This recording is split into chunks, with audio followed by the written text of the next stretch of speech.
On the night of my birthday, my fiancé went out to answer Ari's call. I quietly opened Dakota and canceled the wedding venue reservation for next month. I quickly arranged for a moving company to move my belongings out of the Dakota we shared. Zion received my text message and called, demanding answers, his voice full of fury. "River, can you stop being dramatic? Just because I answered Phoenix's call?" "Exactly. Just because of one call." The Benjamin in the living room was still flickering. Zion set down his Liam and Jordan clinked softly against the sleek black stone countertop. His phone vibrated frequently a few more times. He looked up at me with a helpless smile, then rose without hesitation and walked towards the door. Today was my birthday, and also our 8th anniversary. I watched him, arms crossed. I knew. He was thinking of an excuse. Phoenix had an emergency with him. I knew. It was about company. I rested my cheek on my hand, looking up with a gentle smile, understanding. Zion frowned, paused for a moment, and said, "It's good that you know." He put on his coat and left, his steps hurried. Our living room had a huge glass door. He picked up his phone, and the last sliver of light from the screen stopped flickering the moment the call connected. Through the transparent glass, our distance wasn't great. I continued to eat quietly. The steak lay still on the plate, its surface seared dark like night. I lifted my Liam and cut gently, and the tender, pink secret hidden within spilled out. The call continued, and Zion's handsome face, full of smiles and laughter, radiated infinite charm. That gentle expression had once belonged solely to me. Suddenly, he hung up the phone without me noticing when.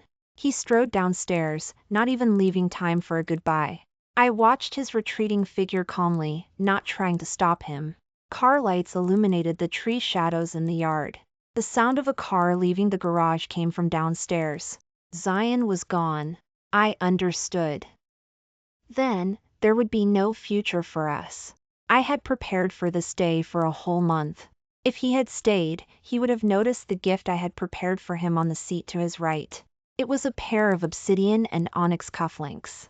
Henry encircled them, like stars. I had asked someone to bid for them at a Brazilian auction, and it took several attempts to finally secure them. They were perfect for him. I didn't see my own birthday present. Maybe he hadn't had time to take it out, or perhaps he hadn't prepared one at all. Now, he had abandoned me without hesitation, all because of a phone call from another woman. I opened Mason, and Lily had posted a large selfie, posing like a victor, with a familiar profile visible beside her. The caption read, "With Mia taking time out of his busy schedule to be with me, I no longer have to worry about power outages in the lab." The candles in the living room finally burned out. I sat in the darkness, exhaling my last deep breath. I took out my phone and informed the wedding planner to cancel the wedding venue for next month. I arranged for a moving company to come and pack up all my belongings. Then, I dialed back another number that had called me countless times without me answering. "Elijah, I accept the collaboration you mentioned before." The other party seemed surprised that I had agreed so quickly this time. He hesitated for a moment before speaking. "That's wonderful. Do you have any other conditions?" "No, split as we discussed."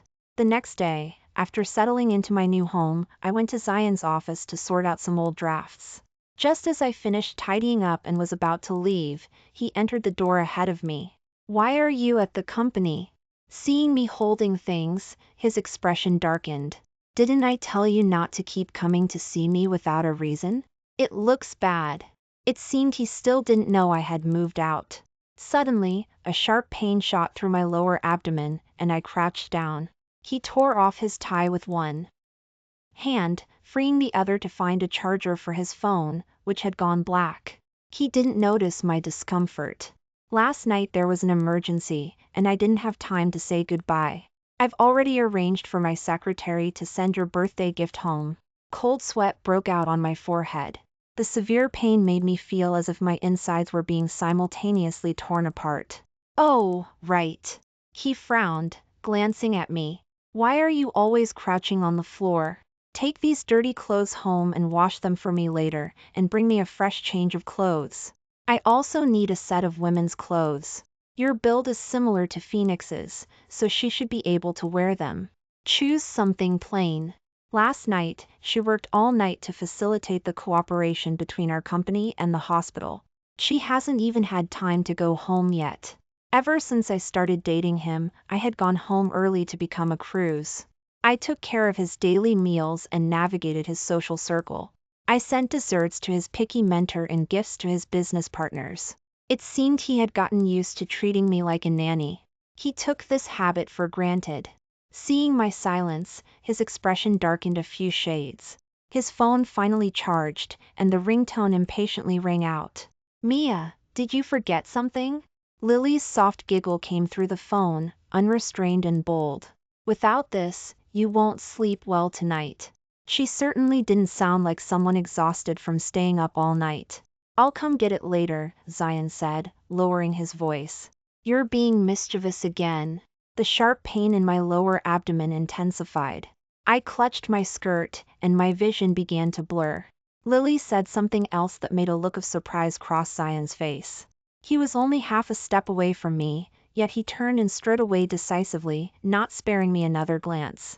"When you bring the clothes, don't forget to bring a box of pastries from the sweet spot. Nova loves those." The image of the door cloths left an afterimage on my retina.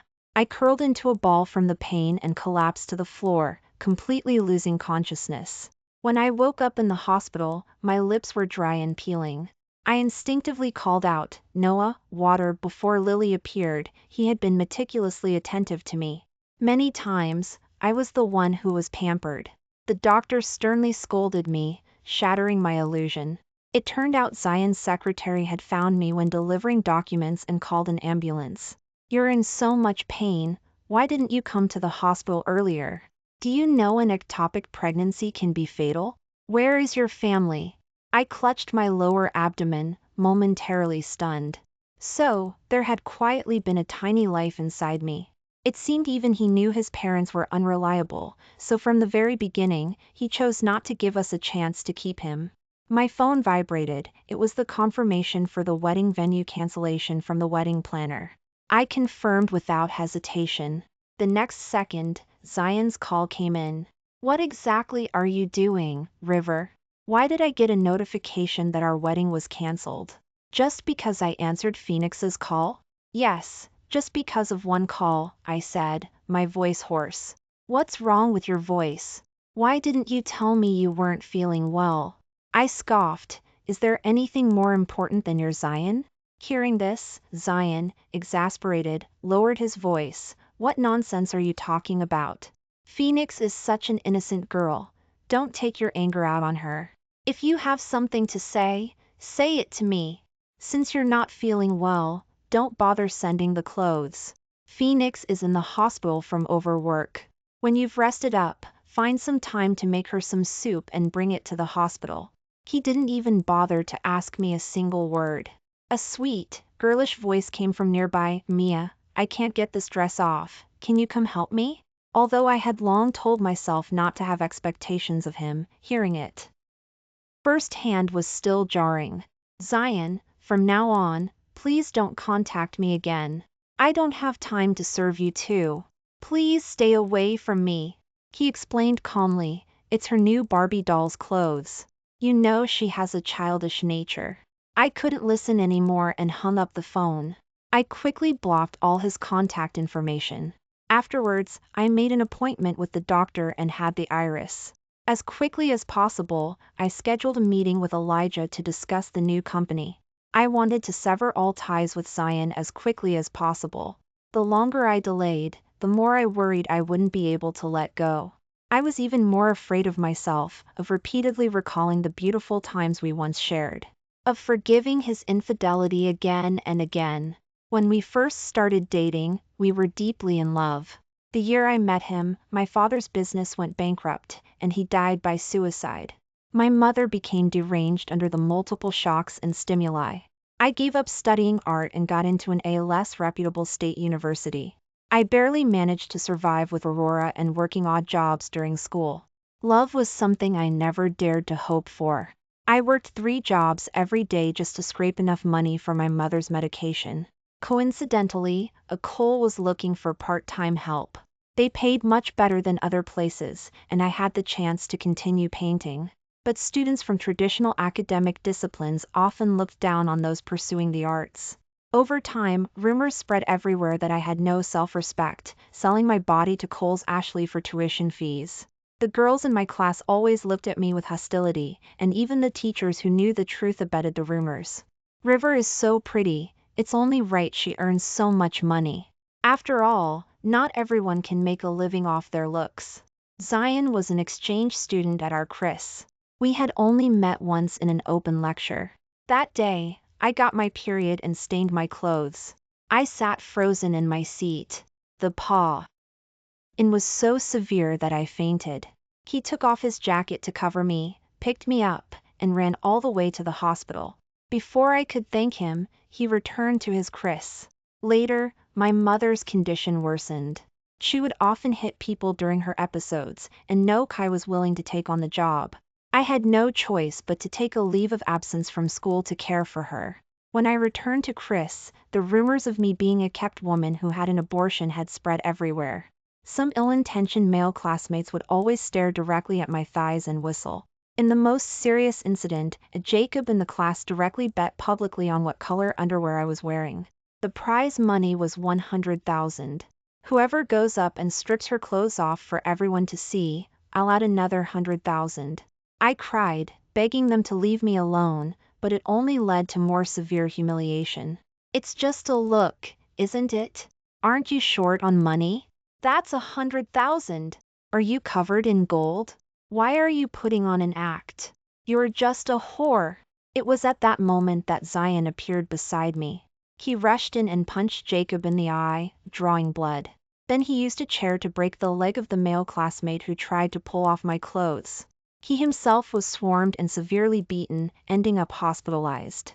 On the ambulance ride to the hospital, I sobbed loudly, clinging to him. No one had ever protected me like he did. His face was swollen beyond recognition, yet he still reached out a hand and gently patted my back. Later, after he recovered and was discharged from the hospital, we naturally became a couple. I said, "Noah, you're like my hero, coming on a rainbow-colored cloud to protect me." Zion pulled me into a deep embrace and kissed me. He said, "Grace, from now on, I'll be by your side, shielding you from the wind and rain. I'll never let anyone bully you again." He, who said those words, probably never imagined that the storms in my lee Faye now were all brought by him. Perhaps too much time had passed, too easily eroding genuine affection between people. So long that I was close to forgetting the appearance of the person who had once vowed to protect me forever.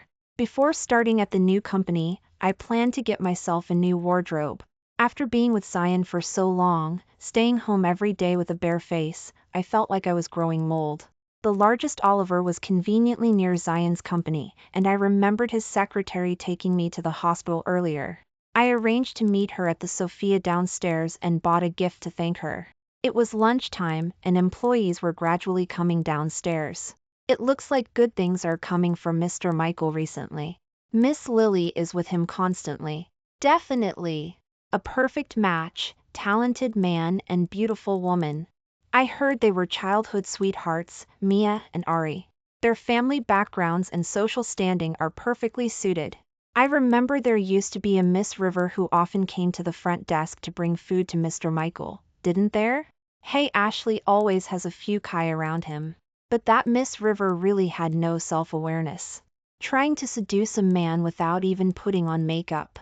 Zion always told me that company prohibited office romances and that as Ashley, he had to set an example. He never revealed my identity as his fiancée to the employees, and even when I brought him food, he only allowed me to deliver it to the front desk. It turned out he simply didn't want to make our relationship public. I called a delivery service to send the gift up to his secretary. I then went to the nearby Oliver to continue shopping. I saw a blue tie-dye cotton dress and really liked it. A pair of fair hands simultaneously covered it, and Lily's joyful face bloomed beside me. "Mia, does this suit me?" She extended a hand and naturally linked it with Zion's arm. Zion gazed at her smiling face with indulgence, nodding gently. In the past, when I asked him to go shopping with me. He always said he was busy, that he couldn't spare the time, that he didn't like it. Now, with Lily as his companion, he seemed to relish it. Ladies, there's only one size small left for this dress. Zion looked up and noticed me, his pupils trembling slightly. River, what are you doing here? Had enough of Ruby's tricks? Now you're trying a chance encounter? Lily's hand holding the dress trembled. She quickly ran forward, pulling Zion. Mia, don't be angry. Reed is a girl, don't be so harsh. Besides, you didn't even prepare a gift for Reed's birthday that day. Anyone would be angry about that. I glanced at her expressionlessly. I'm talking to Zion. Shut up. Lily's expression instantly changed. Her lips stiffened, and tears welled up and spilled over. I'm sorry. It's all my fault. I didn't know it was your birthday, and I shouldn't have disturbed you. Please don't be mad at Mia, he was just being kind. I'll leave right now. Don't go. Zion stepped forward, grabbing her wrist, and glared at me. What are you doing in broad daylight? Are you out of your mind? So now you've learned to stalk me, huh? I chuckled softly. Zion, don't be so overconfident. You can have both the dress and the man, I said, gesturing to Lily. No need to be a hidden Logan anymore. Zion's face went pale at my words, and he blocked my path. We're getting married soon, don't say such spiteful things. He frowned, seemingly compromising. I heard from my secretary that you went to the hospital for period pain that day. I was just too busy then. You know, my major was surgery back then, so I couldn't help at all with gynecology. I turned around, facing his eyes directly, and said word by word, Zion, if you can't understand plain language, then I'll tell you now. We are over. And there won't be any wedding. Lily, pale, ran up beside us and grabbed me. Reed, don't be like this. If I caused any misunderstanding between you two, you can hit me or scold me, I don't care. Just please don't say anything about breaking up and hurt Mia's heart. I shook her hand off. You're addicted to acting, aren't you? At the same time, Lily easily stepped back 2 paces, then screamed as she fell onto an Oliver clothing rack, the blood from the back of her head staining the dress she had just held. Zion frantically embraced her and roared at me fiercely. What kind of person are you? How dare you treat her like this? If you want to break up, then break up. Don't regret it. Lily, weeping in his arms, cried, Mia, the baby. Our baby. My chest felt as though it were stuffed with cotton, soft but sickeningly painful, leaving me speechless. It was as if I had died long ago, and had only lingered on, clinging to someone's love. Large tears streamed down my face. I wiped them away fiercely and walked away without looking back. Oliver instantly became chaotic. Zion scooped Lily up into his arms and strode quickly out. In the hospital, Lily had fallen asleep after seeing the doctor. There was nothing seriously wrong. The baby was also fine. She had just hit the back of her head. Why did she have to mention the baby in front of River? She had gone to Tiffany, gotten drunk, and ended up pregnant after someone took advantage of her. She was afraid of the pain and didn't want an abortion. He had promised to take care of her, but this child had nothing to do with him. Zion suddenly felt irritated. The Finn at the front desk was on the phone, and his own phone rang at that moment. Finn hung up the phone and walked towards him. You must be River's husband. The person who brought her here left your number. She checked out without taking her medical advice. She just had an iris, and the hospital recommends she rests at home for days to complete her Alexander. Zion's ears instantly buzzed. Finn's mouth opened and closed in front of him, repeating something. Sir. Sir? Did you understand? Zion asked, somewhat uncertainly, or why? Oh, you saying River was pregnant? And had a miscarriage? I thought it was just period pain. Yes. How can you be a husband? You let her go through this surgery alone. No one even stayed with her in the hospital. The young Finn pouted at him in displeasure, then went back to gossiping with the other Finns. There are so many knocks these days. His wife just had a miscarriage, and now another pregnant woman is here. Exactly, I think that woman is so pretentious. There's clearly nothing wrong with her, but she's faking a faint. Zion felt his entire mind was in chaos. He clearly loved Grace the most. But when Ari came to him, he always subconsciously felt a sense of responsibility. He had studied medicine right after college and later interned at the hospital. And Indigo had injured someone with a knife, and his mentor was cut on the arm while saving him. He had always felt indebted to him, and consequently felt a sense of responsibility towards Lily as well. Even though he often felt something was off, he was unwilling to expose it. What was terrifying was that he found he actually enjoyed being admired. In the beginning, when Grace got jealous, he simply thought it was a girl's petty jealousy. Over time, he stopped listening to anything she said. Now, for the sake of an outsider, he had spoken such harsh words to his fiancée. Fortunately, it wasn't too late. Grace had always loved him deeply. He just needed to apologize to her and coax her a little. He consoled himself, calling her to apologize. What he got was a busy signal. He opened Dakota and composed a message. "What do you want for dinner tonight? Don't cook, I'll drive to pick you up." He clicked send, and a large red exclamation mark appeared before his eyes. It seemed she was truly angry this time. He paced back and forth anxiously, constantly recalling the things Grace liked. Finally, he went to Thomas and ordered a huge bouquet of Cameron, which was delivered to his doorstep. He then rushed home as quickly as possible. When he got out of the car, the delivery driver was waiting at the door, frustrated. "Ashley, I've been knocking for a long time, but no one's opening the door. No one must be home. Your flowers are so big, and I can't just leave them here." Zion signed for the flowers, waved his hand, then hesitated for a moment and called him back. "Can I borrow your phone to make a call?" The call connected for 2 seconds. River recognized his voice and promptly blocked him again. Zion truly started to panic. Ever since River got together with him, she had cut off all outside contact, focusing solely on taking care of his daily life at home. Her only mother had also passed away a few years ago. In this city, she had no relatives, no friends, only him. When she occasionally wanted to go shopping, he would refuse her, citing work as an excuse. She came from an art background, and his company was also a design company. But he always felt that people who studied art were empty-headed, so he never allowed her to participate in company matters. Except for certain times when the design department genuinely lacked better ideas, he would call Grace to draw some sketches. Unexpectedly, the market feedback was always excellent. Thinking about it, the company's most profitable designs had all come from River. He had never given her any compensation, thinking that since they were family anyway, the company's shares had nothing to do with her. Zion couldn't help but wonder what River had been doing all these years, by herself.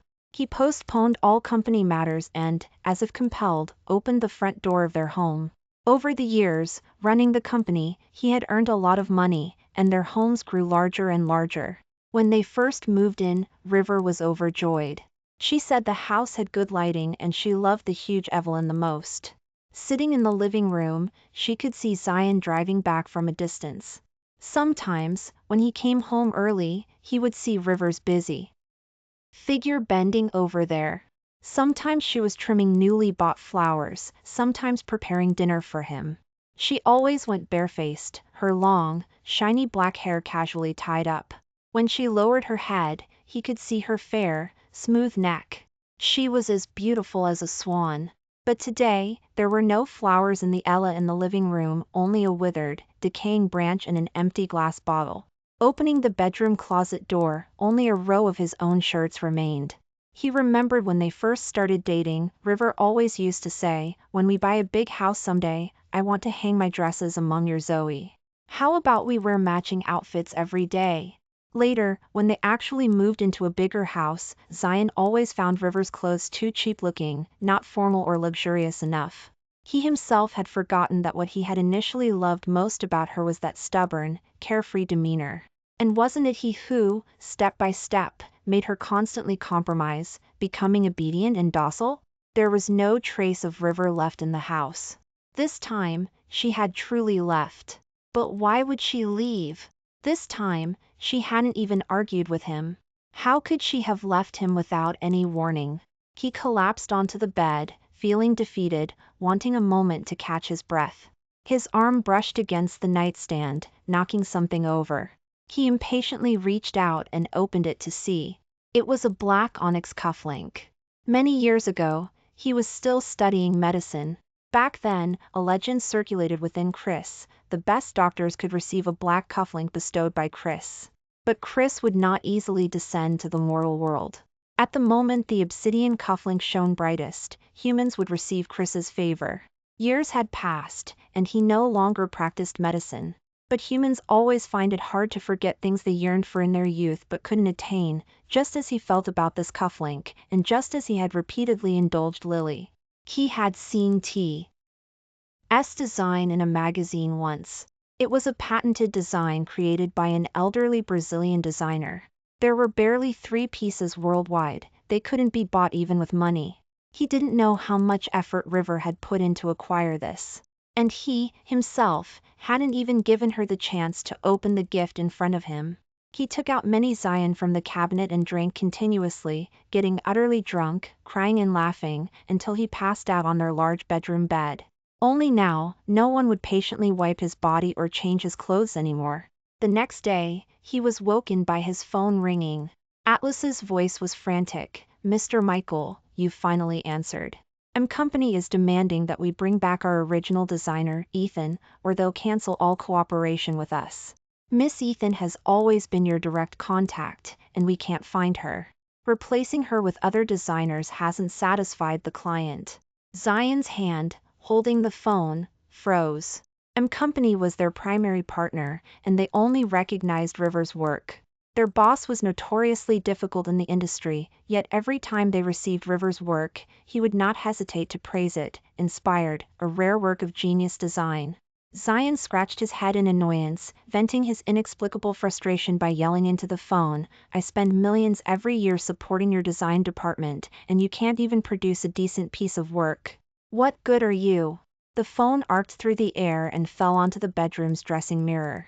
The cracks in the glass reflected his current appearance. Unshaven, disheveled, looking 10 years older. When River was around, he was always well-groomed and radiant, both in public and private. It turned out it wasn't that River couldn't live without him, but that he couldn't live without her. Where did Grace go?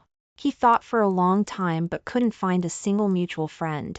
Since he started the company, he had never taken her out to meet any of his friends. Suddenly, a light bulb went off. He remembered one of River's close friends from 8 years ago, shortly after they met, Abigail, a band's lead singer.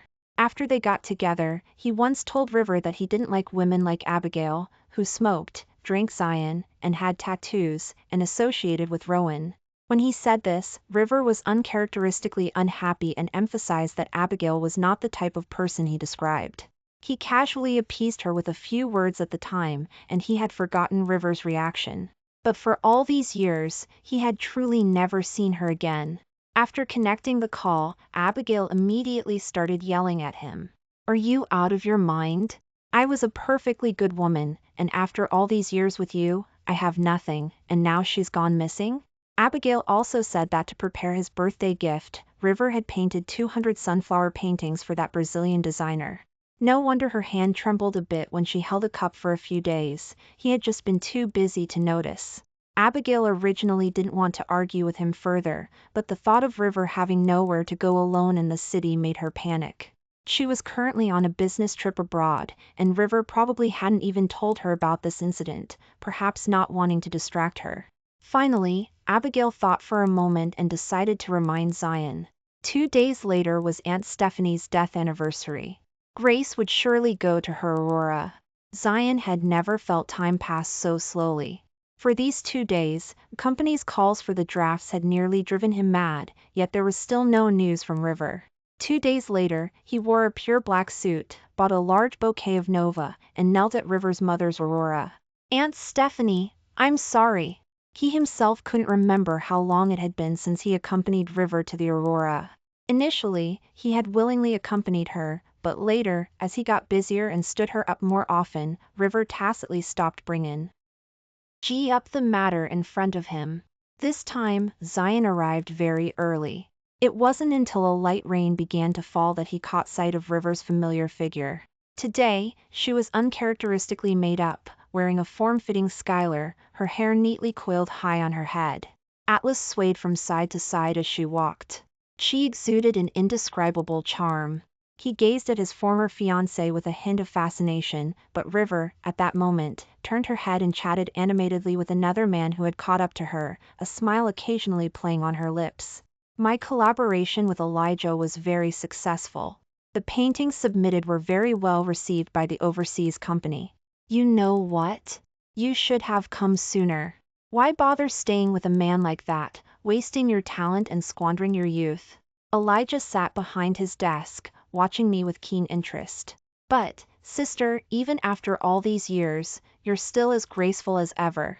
That painting of roses you left in the studio back then, I secretly submitted it to a competition for you, he said, pushing up his glasses and smiling slyly. It won first place, you know, but I still owe you an apology, as I didn't have your permission. I accept your apology, I told him sincerely. If it weren't for you, I wouldn't have been able to make such an easy comeback. I should also thank you for giving me this opportunity to work. Have some water. Elijah handed me a cup. I know you have something very important to do today. Elijah insisted on accompanying me to the Aurora.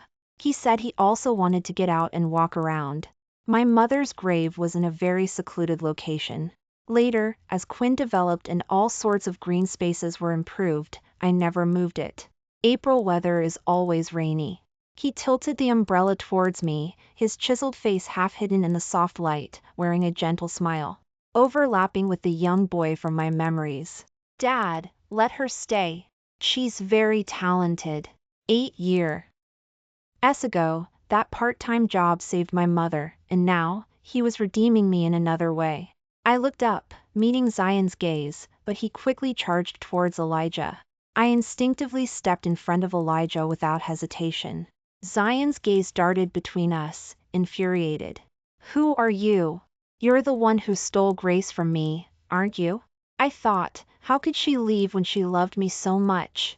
It seems you instigated her. We're married, and we're about to have our wedding. You're being a third party. River. You're actually standing in front of an outsider? His eyes were red, and he looked deeply hurt. I looked at him with cold eyes. Zion, have you forgotten? We have no relationship anymore. His expression instantly became humble.